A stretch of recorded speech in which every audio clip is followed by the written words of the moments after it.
picture when you hear the word mask? Maybe you picture something like this, or maybe something like this. The word mask means to cover or conceal. What if we add the word face before it? The words face mask suddenly paint a different picture. Maybe something like this, something that protects you from germs or dust. So why aren't they called face protectors? Wearing a face mask when out in public today has become a norm because of this pandemic. I use them, my family uses them, and I even learned many different ways to make them at home. According to the Centers for Disease Control and Prevention, wearing a protective face covering when out in public today can help prevent the spread of the COVID-19 virus. In fact, in many places, it is mandatory to have on a face mask if you wish to enter the property. In order to understand why a face mask plays an importance in helping prevent the spread of the COVID-19 virus, one must understand how they actually work. First, I will explain how to make a quick and easy homemade face mask. Next, I will explain what it can and cannot do. Then, I will explain why we are encouraged to use them in order to help stop the spread of the COVID-19 virus. And finally, I will explain how to get the best use out of wearing one. There are many ways to make a DIY face mask. By simply following a YouTube tutorial, you can make a quick and easy one by using just a shirt and a pair of scissors. By simply cutting off the sleeve off of the shirt and cutting off some slits to create ear ties, you can insert the strips into the sleeve and wrap them around your ears or your face to secure your nose, mouth, and under your chin. If you follow these steps, it should do the trick. So now you know how easy it is to make a homemade face mask. You may ask yourself, will wearing one actually help me when I'm out in public? Technically, there is no face mask that will guarantee that it will protect you from becoming sick.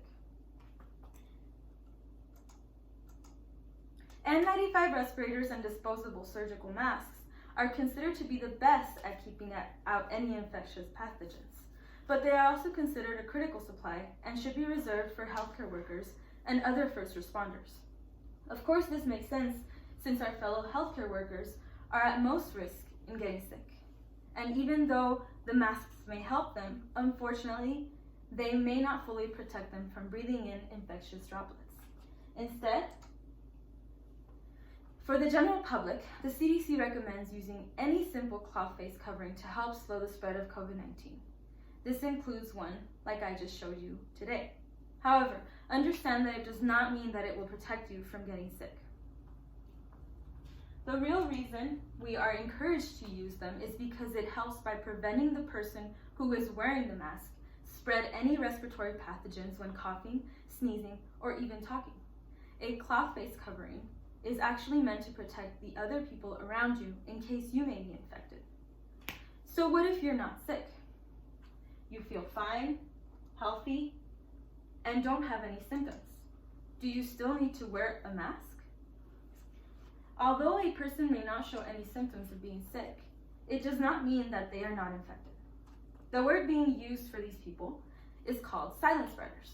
Although there's still so much to examine about COVID-19, studies have shown that there are many people who show no signs of the virus and still go about their day, coming into contact with friends, family, and not knowing that they are in fact contagious. Silent spreaders can either be asymptomatic, when they have the virus but never show any symptoms, or pre-symptomatic, when they are carrying the virus but are still in a stage where they don't develop the symptoms. Remember, anyone under the age of 2, anyone who has pre-existing breathing problems, or otherwise unable to remove the mask themselves should not wear a face mask.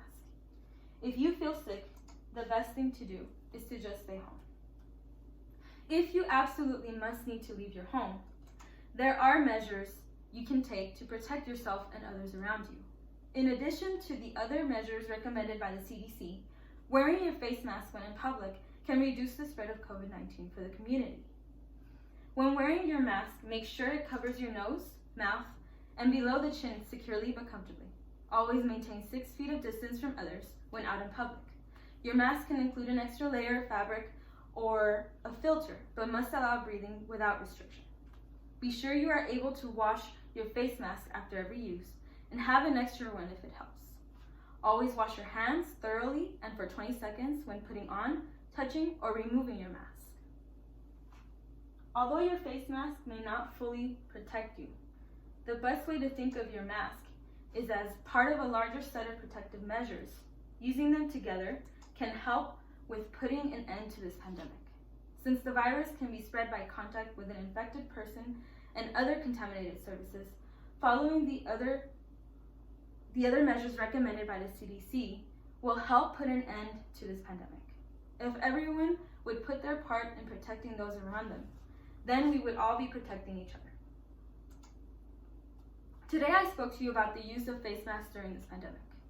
We now know how to make a quick and easy face mask, what it can and cannot do, the real reason we are encouraged to use them, and now you know how to put your mask to good use. So the next time you make a run to the grocery store, remember, maintain your distance, wash your hands, and have on your face covering. After all, not all heroes wear capes. Some wear masks. Yeah.